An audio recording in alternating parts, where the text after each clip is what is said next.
Bem-vindos a mais um episódio do Strike. Hoje nós vamos abordar um tema que tem impactado o orçamento de uma considerável parte da população e que deve se tornar um grande desafio para a economia brasileira. Segundo a Anbima, cerca de 22 milhões de brasileiros participaram de apostas esportivas e jogos de azar em 2023. E a expectativa é que esse número seja muito maior nos próximos anos, já que recentemente as apostas foram legalizadas por aqui. Um mercado que já movimenta bilhões de reais. Essas atividades afetam o orçamento das famílias e também influenciam o PIB, já que a maior parte desse dinheiro também sai do Brasil para empresas com sedes em paraísos fiscais. Não só o varejo sofre com a falta de circulação desse dinheiro, mas também o mercado de investimentos, já que pessoas deixam de investir para jogar. As apostas online já superaram os investimentos na Bolsa de Valores. Para ajudar a entender melhor estes impactos e desafios, recebemos a economista Ariane Benedito. Seja sempre muito bem-vinda à nossa programação, Ariane. Obrigada pela presença. Obrigada, Paula. Eu que agradeço o espaço para a gente poder falar desse assunto tão importante. São muitos aspectos, né, Ariane, que a gente acho que precisa detalhar mais sobre esse tema, não só a parte econômica, mas mercado principalmente. Para a gente começar, né, um pouco aqui na nossa linha de raciocínio, esse crescimento dessas apostas, inclusive, tem sido muito exponencial e, como até falei agora há pouco, desde a aprovação ali, o governo tende a arrecadar e isso acabou passando ali pelo Congresso muito com esse cunho ali de arrecadação para o governo, mas entram aqui acho que alguns pontos que eu queria entender na sua análise. Quais são os principais desafios que você acredita que esse aumento, esse crescimento das apostas pode acabar causando, inclusive, na nossa economia doméstica? As problemáticas são muitas, né? Os estudos recentes trazidos pelos técnicos, inclusive por agências internacionais, sobre o mundo todo, né? É a migração de recursos que pode impactar não só socioeconômico, que é a questão da qualificação, do padrão de vida e utilização desses recursos por parte da população, mas econômico como uma disfunção de vetores macroeconômicos, que é o caso de uma falsa percepção, né, ou a tendência de dissipação da melhoria econômica, né, que nada mais é do que a questão da prejudicial ao aumento de renda, a questão da ocupação e que isso vai inviabilizar um crescimento do país a longo prazo. Essa é a grande preocupação, o impacto de crescimento, propriamente dito, no âmbito econômico e no âmbito social, a questão da não melhoria do padrão de vida dessa população que está enquadrada, o que eles chamam de D e E, a gente fala de menor poder aquisitivo, é o que as pesquisas trazem, também utilizado entre 17 a 25 anos, né, os jovens potencializando, e a maior parcela da população economicamente ativa, né, de salários ainda intermediários, mas em fase de crescimento de carreira. Então há essa preocupação, tanto econômica como sócio. Quando você falou ali até mesmo sobre a questão do PIB, né? Recentemente a gente viu ali o consumo das famílias, ele e acaba sendo ali tem sido, né? Talvez nos últimos anos, um dos principais motores do PIB. Esse ano especificamente a gente viu isso muito claro. Como que você enxerga, né? De fato, o desvio desses recursos para as apostas, impactando negativamente o crescimento econômico do Brasil? A gente tem outros desafios, inclusive, né? Ali mais estruturante, de fato, por uma questão de produtividade, para o nosso crescimento, mas o consumo das famílias, ele tem esse peso também que é relevante. Exatamente. O consumo das famílias, né, as pesquisas iniciais mostraram que 20% do que foi apurado já está sendo direcionado, que era gastos discricionários, que entre investimento, cultura, lazer, já está sendo 100% integralizado para o uso de apostas, né, e jogos de azar como um todo, esse mercado como um todo. Mas também foi mapeado já um percentual relevante e preocupante do uso das obrigatórias, que entra custo de habitação, alimentação, né? E, obviamente, deve trazer um aumento de probabilidade do endividamento das famílias, que também está mais concentrado nessa parcela da população em específico, o que também aumenta a chance da inadimplência, a taxa de inadimplência subir, que já é um assunto muito problemático e delicado para o Brasil, e provavelmente esse mercado já está causando algum tipo de impacto dado a essa mudança de consumo dessa população observada, né? Levando o que era para ser um investimento, vamos focar nas discricionárias, de lazer, um lazer um pouco mais qualitativo, para um mercado que foi regulado recentemente. E da outra parte, a indução dessas pessoas de ficarem a maior parte do tempo sobre essas plataformas, de acabar levando a utilização de recursos que deveriam ser para a melhoria do padrão de vida ou apenas cumprimento do item necessário. E a questão do varejo, né? A gente até recentemente lia ali, de fato, muitos varejistas já reclamando, né? Ali, sentindo, né? Um pouco desse desvio do recurso, principalmente quando a gente olha ali, talvez para compras não de alimentos em si, que é essencial, mas aquelas compras extras. Você acredita que o varejo ele pode ser um desses setores mais afetados mesmo por conta, talvez, desse desvio de recurso? Deverá ser o primeiro. Né? Porque vai deixar de comprar a intenção que tinha em relação a roupa, em relação a itens, né, pessoais, no sentido, até a própria modalidade do marketplace já tirou um pouco, né, que é a grande reclamação também, e você está tudo ali na internet. Então, em vez de eu entrar naquele marketplace para comprar aquele item que eu gostaria de ter, que é um adicional, né, para o meu orçamento, eu já entro no mesmo espaço onde está a plataforma. Então, é um facilitador para esse consumo.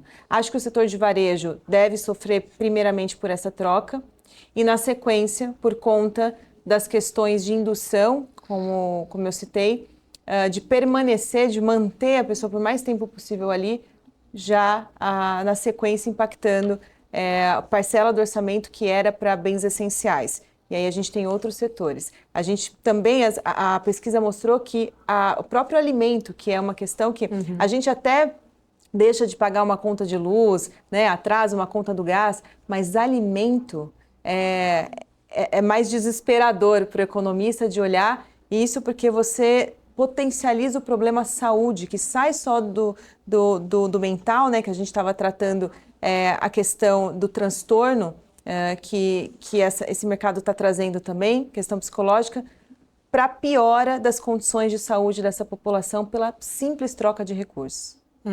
Até depois vou entrar um pouco mais nessa questão psicológica, mas ainda aqui um pouco nesse gancho dos impactos não só da economia, mas vindo até para o nosso contexto aqui de mercado financeiro, inclusive, né, eu falo muito, a gente trabalha diariamente para levar a informação, desmistificar muitas vezes os investimentos para quem não é ainda investidor ou de alguma forma trazer informações qualificadas para os investidores. Falo muito que é um trabalho educacional por trás da notícia, né? Tanto aqui a BMC, você que está sempre aqui com a gente, colaborando, compartilhando a sua visão também. É lamentável quando a gente vê uma pesquisa como essa da Ambima. Eu me sinto triste, para falar a verdade, da gente ver esse comportamento de pessoas gastando mais com apostas, de fato, do que investindo em ativos financeiros. Como que você enxerga, né, essa tendência, esses números? Quais podem ser, de fato, essas consequências para o nosso mercado de renda variável ali e também para a cultura de investimentos do Brasil? A modalidade na qual é feito as casas de aposta, a facilitação, a forma intuitiva, que você não precisa estudar para estar ali dentro, né? Já é o primeiro ponto, porque a gente traz a questão da educação. O mercado financeiro, por mais que a gente tente trazer informação simplificada, você tem que aprender o mínimo para estar nesse ambiente, né? Não dá simplesmente para você abrir uma conta na sua corretora, no seu banco, e simplesmente você vai ter o acesso ali, porque na hora que você abre aquela plataforma com muitas possibilidades de produtos, né, e categorias, a pessoa leiga que chega ali não sabe. Agora o joguinho, ela já vem desde a infância sabendo o que ela tem que fazer. É só um joguinho. E é intuitivo. Então, a plataforma de aposta ela é muito mais facilitadora do que as ferramentas que a gente tem para incentivar a população a vir para o mercado financeiro. E a carência da educação que deveria estar na base, ensinar desde a infância, nas escolas, que quando você atinge uma idade específica, onde você já pode ser, né, tomadora da sua conta no seu próprio CPF, como que utiliza a linguagem que é utilizada pelo mercado, de você já estar familiarizado com aquilo, ativos, categoria, perfil de investidor, essas questões, o mínimo que a gente precisa para estar nesse ambiente. Então, a gente perde muito, primeiro pela questão da educação, segundo porque a gente está concorrendo com um ambiente interativo que mescla ali rede social com lazer, o que o mercado financeiro não traz. É difícil você ter um aplicativo no seu celular que pareça que você entra lá para fazer investimento, parece. E quando a gente tem mais ou menos algo assim, alguma empresa tenta fazer, perde a credibilidade. Porque tem sempre aquela questão do mercado financeiro, tem que passar seriedade, a dificuldade, tem sempre um especialista que está junto, senão você não consegue fazer. Ou seja, não é nada intuitivo, não é nada facilitador. E as pessoas, na hora que elas estão utilizando o aplicativo onde elas fazem as suas apostas, os seus jogos, é um ambiente informal, ela pode fazer em qualquer lugar, ela está relaxada, ela está num momento tranquilo. Quando você vai para o ambiente financeiro para fazer uma escolha de investimento, você está lidando com frustrações, você está lidando com objetivos, com vontades, com pensar lá na frente. Então, exige um esforço do nosso cérebro, um esforço educacional de ensino muito forte que a plataforma não tem. Né? Tanto que é injusto, a gente fala que é injusta a comparação e por isso que os órgãos que agora está entrando, a Secretaria de Jogos, né, e Apostas, está entrando, que é um órgão do Ministério da Fazenda, entrando para supervisionar como vai ser a elaborada propaganda dessas casas, dessas empresas, exatamente porque no início teve essa venda de parecer um investimento ou uma renda extra, né? E está completamente fora do conceito e do que é ser investimentos.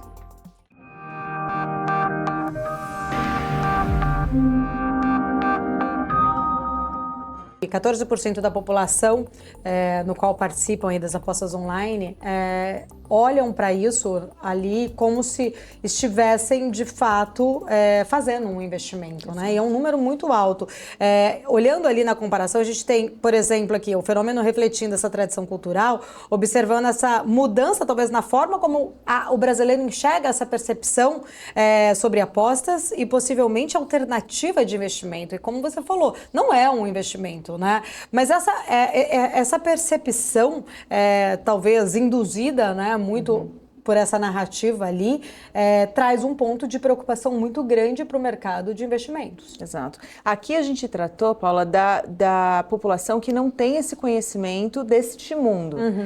Mas quando a gente observa, por exemplo, a casa de apostas esportivas, que atrai uma população com um pouco mais de poder aquisitivo, que também está no mercado de investimentos. Essa população já investe, já conhece, já tem um pouco mais de informação.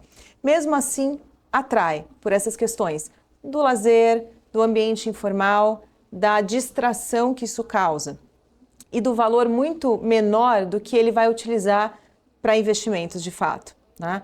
Mas o risco dessa característica, dessa população específico, é quando entra a parte de ficar similar com a plataforma dentro da corretora, que é o mercado de opções, que é o mercado de ações, que são a maior parcela dos clientes que a gente cuida, né?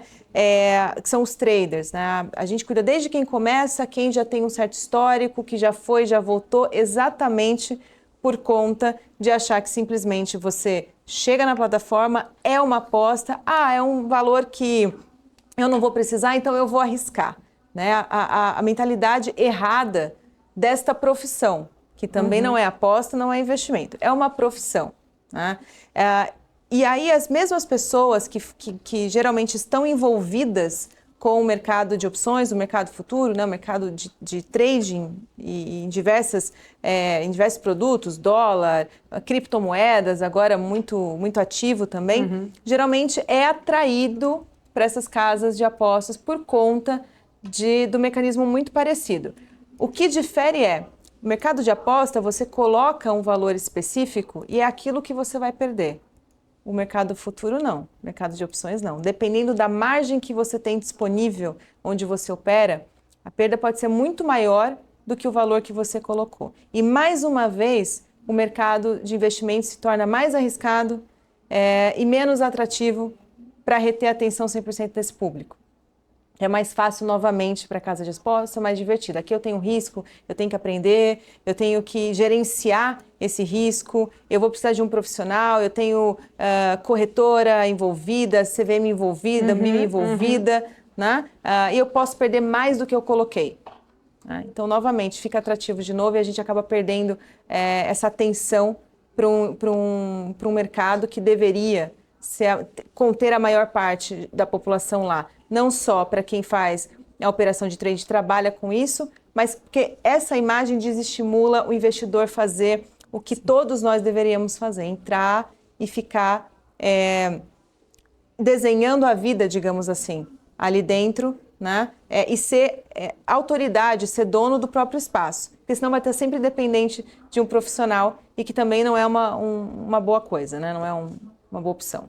Ariane, esse ponto acho que é importante também, até tenho visto, né, muitos especialistas, assim como você falou ali, destacando, né, que comparar esse volume de apostas, inclusive com investimentos na bolsa, até porque a pesquisa ela traz isso, né, ali 14% da população apostando e 2% investindo, mas muitos especialistas eles colocam ali talvez assim, um perigo da gente fazer esse tipo de comparação, até mesmo para não induzir a esse entendimento incorreto das apostas sobre investimentos, mas eu acho que é uma pauta relevante, até mesmo porque o número chama atenção do fato do quanto a gente ainda tem um caminho, eu falo a gente aqui como representante, né, de notícias de mercado financeiro, mas a gente tem um caminho muito longo ainda a ser percorrido de trazer, de fato, entendimento para aumentar este número percentual muito baixo que o Brasil tem ali de investidores quando a gente compara para outras economias, até mesmo economias emergentes que a gente vê países que têm um número maior ali de percentual de pessoas que já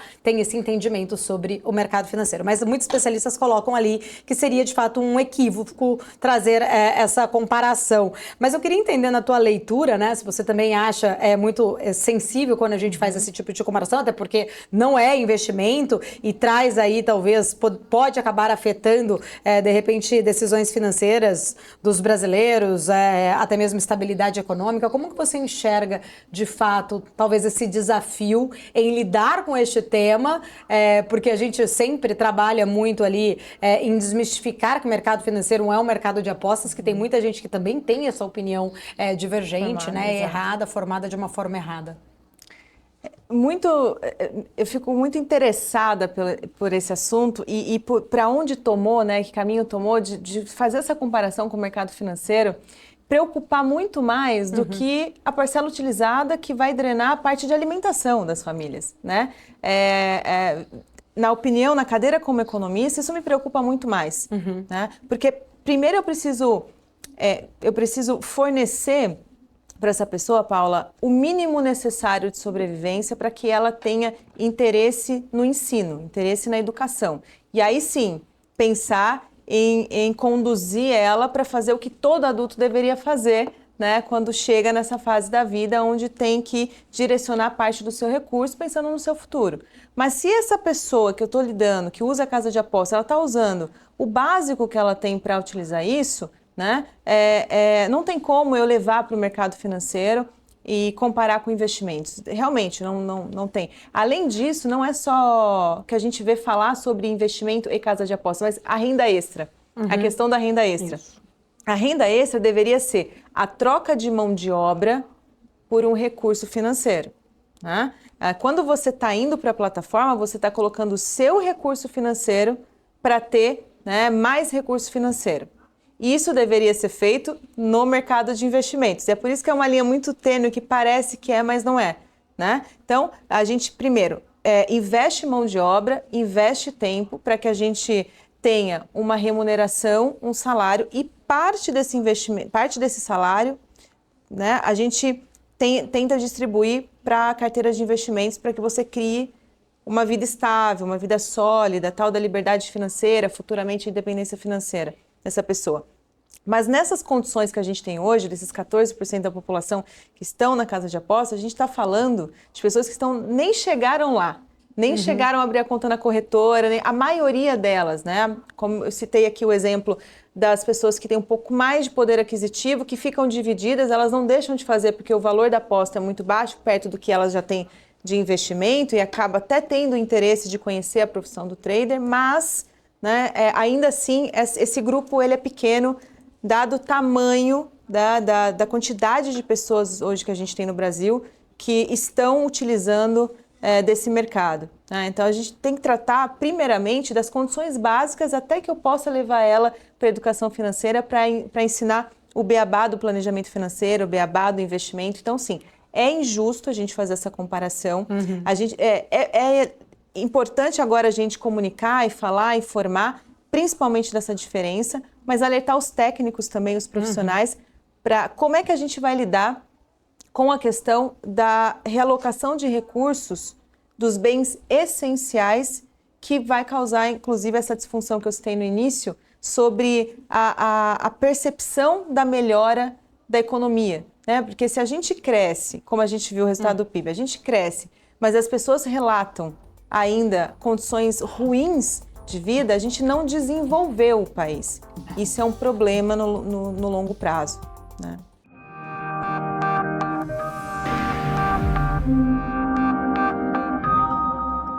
Ariane, no bloco anterior a gente até estava falando, né, mais ali sobre uma questão de tirar ou desviar esse recurso que poderia ser investido, inclusive, como forma de investimento mesmo, né? Não perdido ali em apostas. E ali, num dos momentos, você falou numa questão psicológica, né, pessoal, que eu acho que esse é um ponto importante.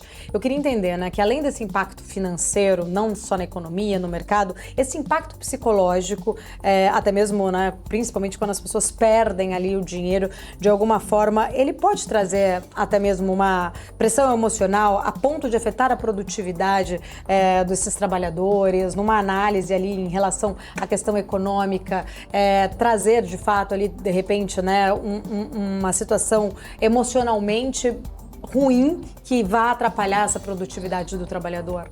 Sem dúvida, né? A gente tem estudos antigos já, né, de muitos anos já sendo destrinchados e avaliados por conta dos jogos de azar de forma geral, né? O quanto isso, pelo vício que gera, e foi dado como uma patologia. Então, é tratado de forma medicamentosa, é tratado de forma, um conjunto de profissionais que hoje tem CID, tudo por conta, né, desses tratamentos, e já temos casos sendo relatados por plataforma de jogos, né? Exatamente. E o que isso causa, né? Praticamente muito próximo do que a rede social causa. Primeiro, aquilo te seduz, né? Você entra num ambiente que tem cores, formas, tudo muito de persuadir, né, a pessoa para ficar ali, para te manter entretido o máximo tempo possível, liberando dopamina. Então, os hormônios que vai te manter o que você quer o máximo possível de uso rápido do seu organismo, depois, né, então você vai estar sempre buscando aquilo. Então, ela foi formatada para utilizar o que a rede social hoje usa. A gente também tem problemas psicológicos com o uso de rede social, exatamente porque causa vício. Só que as plataformas de apostas, ela traz a questão financeira somada.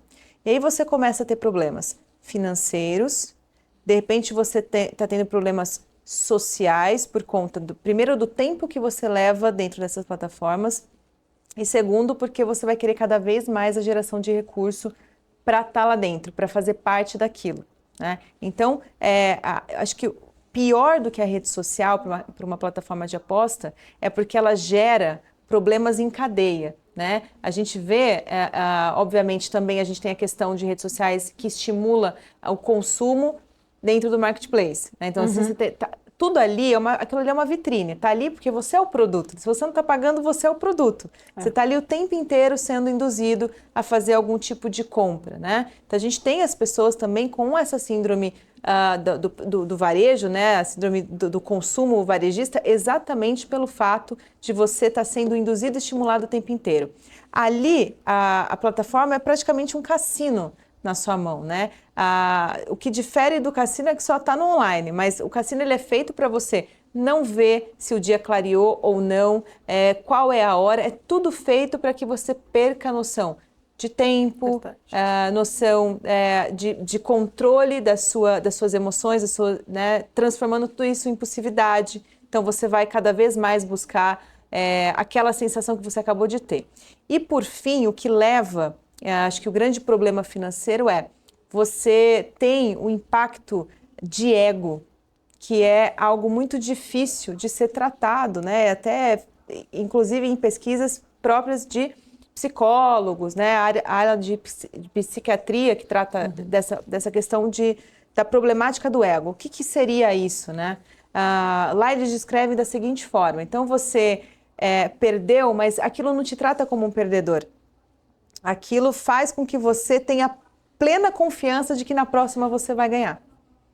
E aí você vira um ciclo vicioso, você não consegue mais sair dali, né? Então a questão psicológica é que você trata de diversas emoções na qual a gente tem normalmente dificuldade de lidar e que com ela você vai causar disfunções na vida em outros setores, financeiro, social, perde emprego, porque não entrega, passa a maior parte do tempo naquilo, derruba a qualidade do trabalho, dos estudos, a hora com a família, porque aquilo passa a ser prioridade, porque você não consegue mais se livrar daquilo.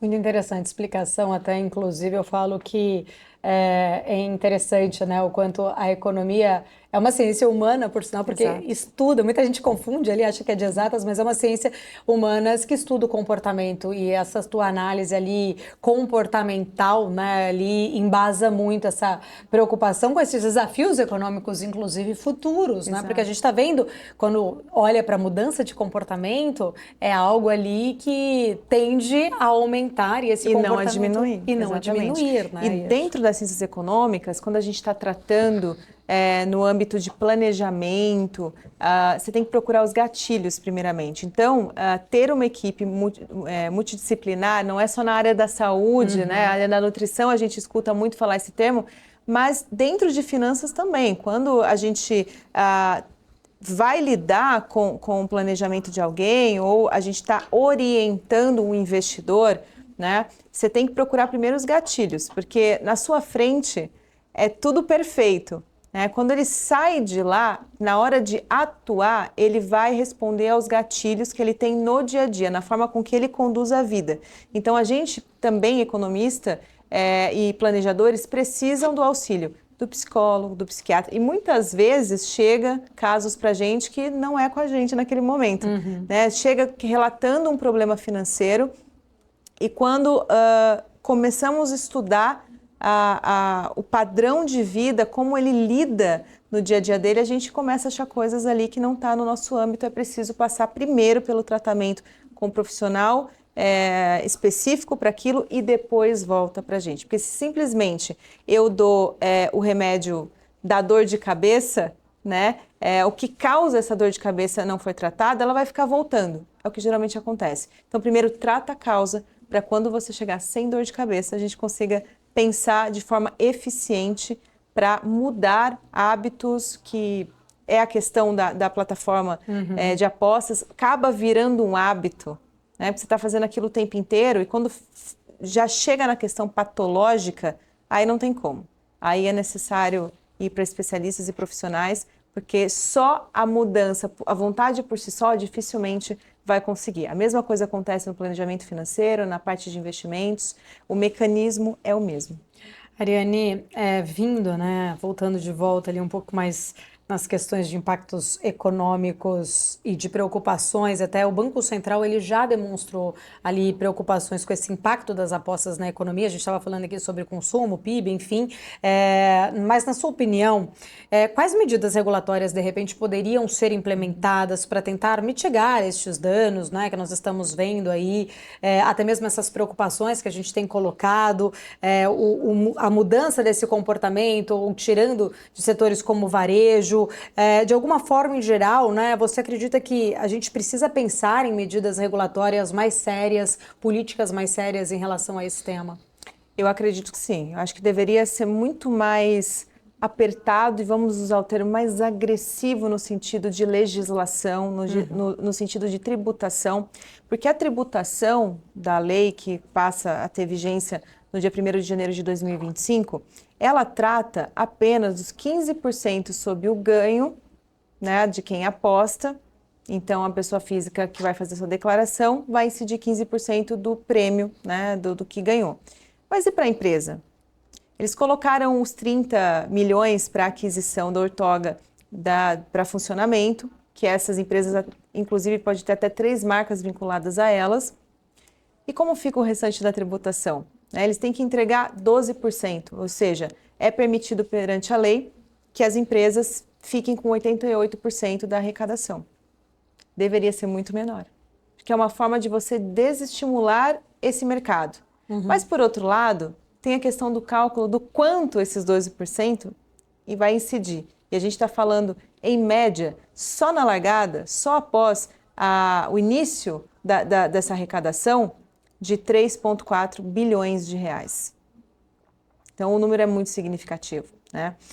Teve um relatório que somou entre quem ganhou, o dinheiro de quem recebeu e o dinheiro de quem usou a plataforma, dá uma totalidade de 29 bilhões. A gente está falando de 0,2 do PIB, né? Então, é 1,9 sobre a renda disponível. Então, são números expressivos. Então, até que ponto também as questões governamentais, num momento em que a gente está passando por essa crise fiscal, tem o interesse de desestimular. E não que não seja feito posteriormente, né, que vai exigir. A gente tem a questão dos cassinos, né, aqui no Brasil também, e casas de jogos, que não conseguiram a liberação para funcionamento até hoje, exatamente para tentar impedir. E que a gente sabe, Paula, se a gente comparar com outros países, como os Estados Unidos, por exemplo, né, onde a gente tem uma forte presença desse tipo de empresa, o tamanho da arrecadação que isso gera, né, é o tamanho do volume transacionado ali dentro. Por que o Brasil até hoje não olhou para isso? É uma discussão. Na verdade, não que olhou, porque o projeto está lá desde 2022 para andar e não andou. Mas a gente se questiona, por que casa de apostas e os ambientes propriamente dito não? Qual que é a diferença, né? Sendo que a casa de aposta é muito mais facilitadora e induz muito mais, porque ela é muito mais fácil, ela está na palma da sua mão, do que a pessoa ter que ir até o local para fazer. Né? Então, acho que as medidas deveriam ser muito próximas do que foi colocado nessa discussão sobre casas de jogos de azar. Eu acho que se aproximasse, traria barreiras a entradas nesse mercado. Só na largada a gente teve pedidos no dia 20 de agosto, onde começou o pedido de intenção, 64 pedidos no único dia. E na finalização, que foi no dia 21, a gente teve 113 pedidos a 30 milhões de reais para funcionamento, cada um. Né? Deu 1,92 bilhões de expectativa ali para início dessas empresas já começarem a tributação e a operação legalizadas no início de 25. Né? Então, só colocado. E a partir do momento que foi aprovado essa lei, a gente teve um aumento de 419% de uso de plataformas. Então, como é que né, se a própria legislação imposta já favoreceu o ambiente de crescimento, agora cabe a ela a também colocar barreiras à entradas para que a gente limite esse mercado. Né? As pessoas, a gente vai depender da conscientização, mas é mais difícil. Né? É mais difícil você concorrer, porque a gente sabe que a propaganda é a alma do negócio. E aonde a gente vai, você tem propagandas de bets, né? Grandes modalidades esportivas sendo patrocinadas. Então, está o tempo inteiro, de novo, estimulando com que a gente faça o consumo. Agora é responsabilidade do governo de cuidar da seguridade, de cuidar da parcela, né, e principalmente da principal parcela da população que é atingida por essas, né, enfim, por esse mercado. Tem que ter uma lei severa. Eu estava lendo, enfim, o que a lei traz de penalidade, né? A gente tem processos administrativos, multas, advertências e até mesmo reter 20% da arrecadação. Há um limite lá também específico, conforme o juiz, né, interpretar um limite, lá tem um teto de interpretação no processo em que o juiz vai determinar.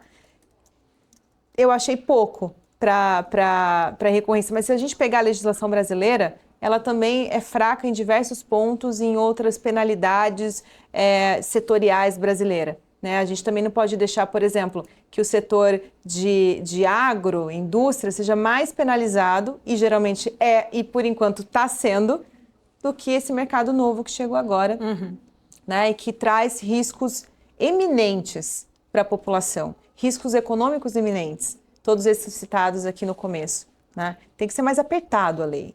Você trouxe elementos, 2, que depois eu vou destrinchar ali o segundo, que é muito sobre esse número expressivo de casas de apostas e muitas fora do país. Esse eu vou deixar para daqui a pouco, mas puxando só um pouco desse gancho sobre a publicidade, que acho que é um ponto muito importante, né? Esse excesso de publicidade até que a gente vê dessas plataformas ali sendo muito massivo, pouco regulada, me fez lembrar, inclusive, que a gente teve uma mudança muito significativa em relação às propagandas de cigarros, por exemplo, de bebidas, e ali, né, a gente viu talvez essa regulamentação sobre as casas, mas não sobre a publicidade dessas casas. Qual o papel, de fato, então, você enxerga, né, do governo, dessas entidades reguladoras como um todo, para tentar controlar as propagandas, proteger os consumidores mais vulneráveis, assim como a gente viu isso acontecendo com bebidas e cigarros no passado?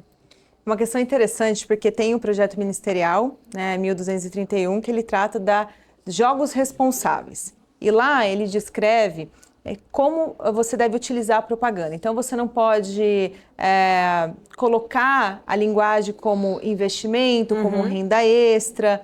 Tem alguns cuidados ali na comunicação que as casas vão ter que lidar daqui para frente. Mas, de qualquer forma, não vai impedir o acesso. Além disso, esse projeto também tem lá dentro a utilização, uma descrição para a utilização vamos chamar, dos clientes, assim, né? Chamado dos usuários, e também uma descrição de como conduzir, a empresa conduzir os alertas, que não é muito claro, né? Só fica que a empresa ela tem que alertar alertar os usuários sobre algum tipo de penalização ou bloqueio se estiver passando por uma problemática. Então, tempo de uso, as apostas de valores muito grandes ou recorrentes num único dia, só que não tem muito especificado exatamente o que configura uma problemática. O que deixa aberto para que cada plataforma trate o que é uma problemática com o seu entendimento. Além disso, a penalidade também, um bloqueio. A gente tem que lembrar da concorrência entre elas, porque agora é um mercado regulado, com baixíssimas barreiras à entradas e que só tende a fomentar, dado o volume e a demanda que tem por isso hoje. Então, você tem uma plataforma, eu tenho uma. Paula, a sua, se você colocar mais de R$1.000 lá por dia, eu te bloqueio, a minha não. Eu vou optar, as pessoas vão optar a fazer na minha porque não tem limite. Ou ela vai usar as duas, ela vai deixar de fazer na sua para usar na minha. Então, tem que ser algo que eu acho que tem que ser em cima de todas as empresas, têm que cumprir, elas não têm que ter a opção de, elas têm que fazer, né? Além disso, existe, como todo o setor da economia, a questão da lavagem de dinheiro, inclusive as casas de apostas agora estão sob o COAF também, né? Elas são induzidas a fazer as denúncias caso interprete, mas como que mensura isso? Né? Como que você mensura isso? Precisa de ter uma tratativa um pouco mais clara para a gente, eu acho que de forma midiática, né? Como é que elas vão fazer isso? E em questão aos usuários, esse projeto ministerial também deixou uma questão que não resolve o problema. Então, lá a plataforma tem que dar o direito para o usuário dele querer excluir a conta, bloquear a conta temporariamente ou não, né? Ter limites, ele tem travas de limites para colocar. Mas isso é uma opção do usuário, isso não está protegendo ele. Se ele propriamente não consegue se proteger de si próprio, quem dirá na hora que ele está operando, né? Então, é necessário. Eu acho que alguns requisitos, como as próprias corretoras são obrigadas a fazer, né? A CVM exige lá a leitura do perfil de investidor, perfil de risco, né? Você tem que colocar lá dentro mesmo para ir te travando. Você vai fazer uma utilização de um volume maior, por exemplo, você tem que assinar um termo de responsabilidade. Eu acho que organizar esse ambiente de uma forma mais clara e descritiva para na hora que for julgado a lei não ficar por pura interpretação de que eu podia fazer ou não podia fazer. É uma opção do usuário, mas a gente deixou lá o limite, mas o usuário não fez e por isso ele perdeu valor, ele perdeu, né? Colocou lá valores absurdos, enfim, e não obteve retorno porque é um jogo. Aí ele vai na justiça brigar, só que a empresa não pode ser responsabilizada por isso, porque ela já fez a parte dela, ela colocou lá o limite. Se ele acionou ou não, não é uma questão que acontece com a gente nas corretoras, por exemplo, né? Você deu a margem, se você não tem mais, acabou. Vai fazer. E eu também, por questão de compliance e risco, eu posso te estopar. Eu posso optar por derrubar a tua posição.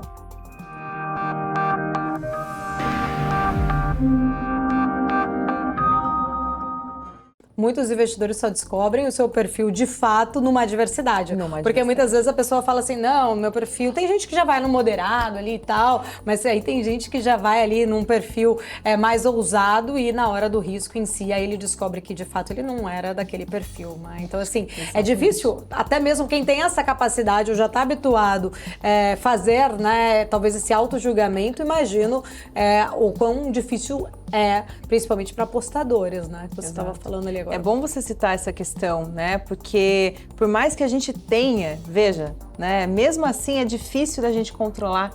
Você imagina num ambiente de lazer, muito difícil. Ariane, nesse ponto, né, e voltando para aquela outra questão que eu falei, né, que eu queria ir por dois caminhos, você trouxe uma outra questão ali desses números de empresas, inclusive. Eu acho que um ponto importante é a gente ver que muitas dessas companhias e empresas, elas ficam fora do Brasil.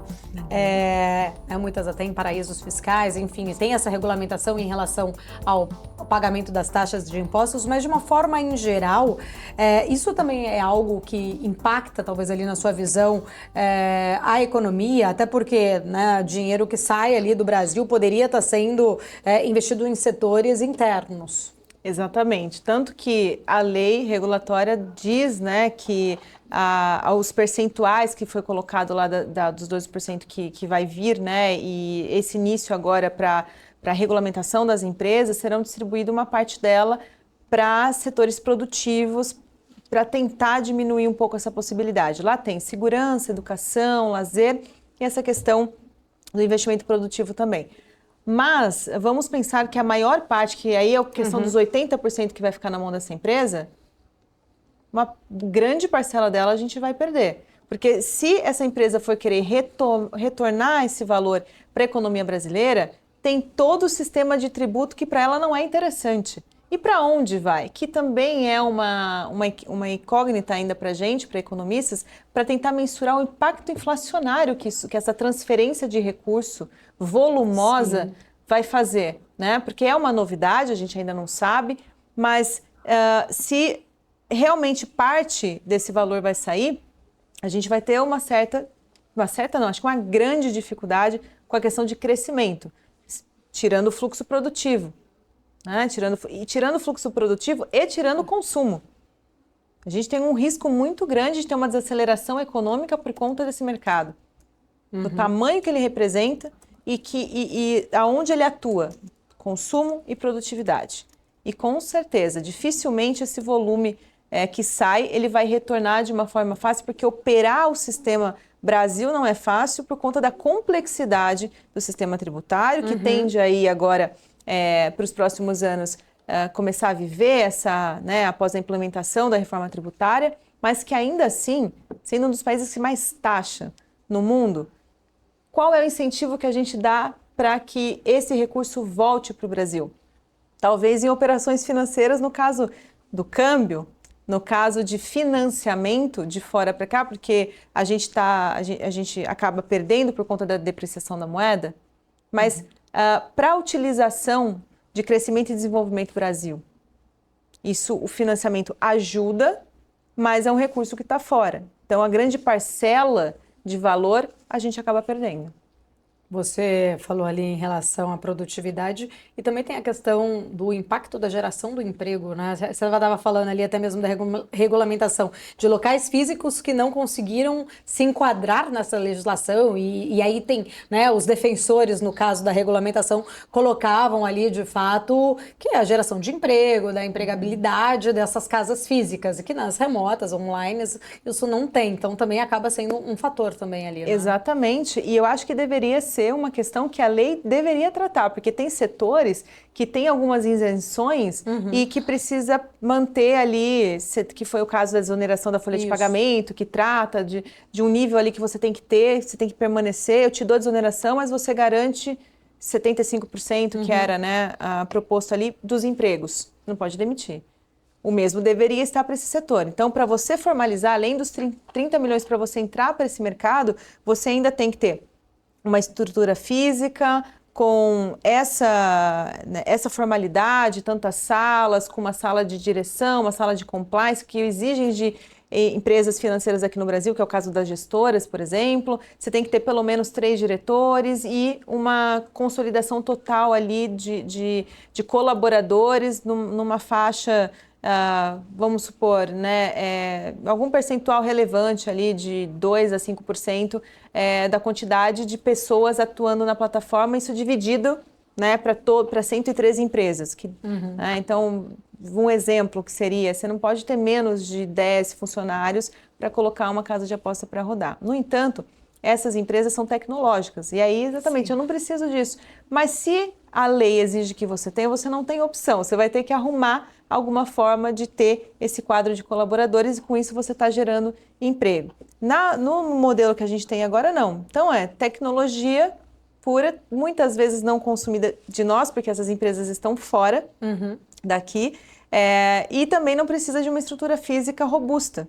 Então, essa pessoa essa empresa nem tem o consumo de equipamentos, né, comunicação, que tem grande peso na indústria, né, brasileira, indústria de transformação, indústria de bens intermediários, que é necessário para que a gente tenha um qualitativo do PIB melhor, por exemplo. Porque o nosso PIB está muito concentrado em agro e a gente sabe que a renda média no agro ela é menor em comparação com os outros setores que a gente precisaria fomentar exatamente visando o desenvolvimento.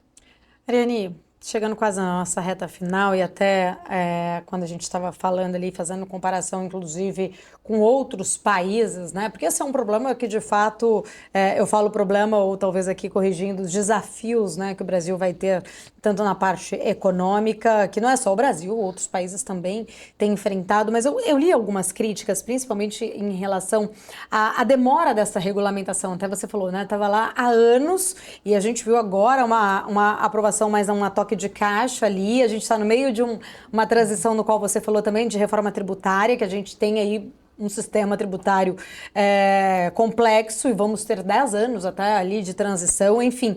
E alguma dessas críticas no qual eu acabei lendo foi muito sobre essa regulamentação dessas apostas chegando tarde, com atraso aqui no Brasil, né? Já defasado de fato. Essa demora, você acha que de fato ela pode agravar essa situação, né, tanto social e econômica, causada por esse crescimento talvez desordenado desse setor? Sem dúvida. Eu acho que nem o próprio setor imaginava, né, imaginaria, por conta que toda vez que a gente trata de fiscal, trata de tributação, a gente pensa num freio para o determinado setor, para determinada, né, parcela econômica. Nesse caso foi diferente, a gente teve um aumento expressivo tanto da demanda, né, quanto da oferta para esse setor, e que superou as expectativas e todos os cálculos que a gente tinha até então nas mãos, né? Se a gente tivesse feito isso anos atrás, a gente teria, no meu ver, duas condições aqui. A gente já estaria muito mais maduro no sentido de como a gente vai cuidar dos danos que isso pode causar e não teria perdido tanta arrecadação como a gente perdeu nesses últimos anos. Porque há um consenso que é um tipo de mercado que não dá para parar. Ele vai continuar acontecendo de alguma forma. Né? É instinto.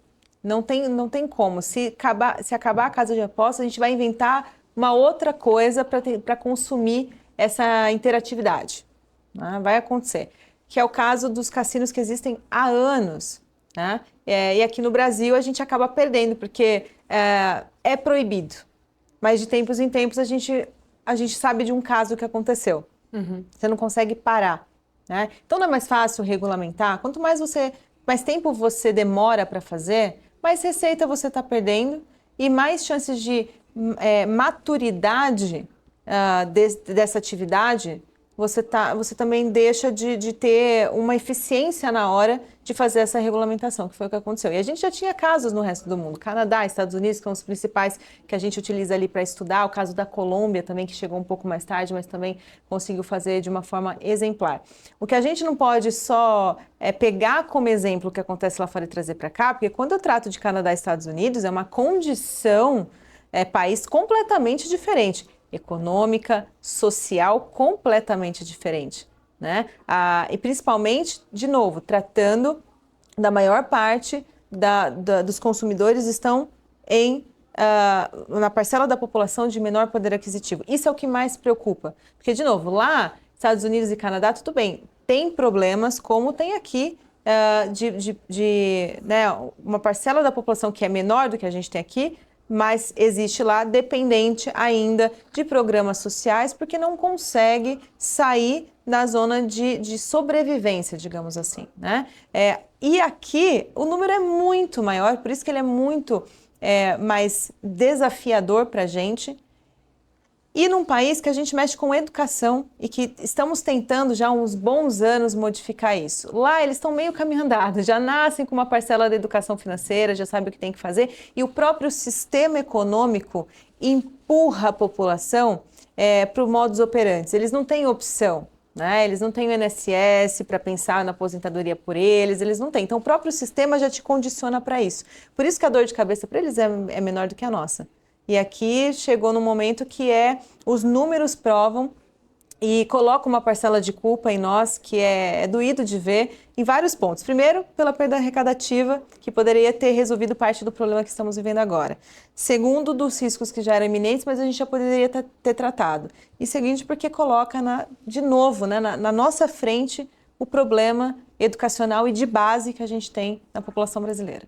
Ariane, quero agradecer, muito obrigada por elucidar, por trazer tantas informações importantes, relevantes, né, que fazem ali, de fato, a gente pensar mais sobre estes desafios. Obrigada, até uma próxima oportunidade. Eu que agradeço, sempre um prazer estar aqui com vocês. Obrigada, Ariane Benedito, aqui no nosso Strike. Vejo vocês na semana que vem. Até lá, tchau, tchau.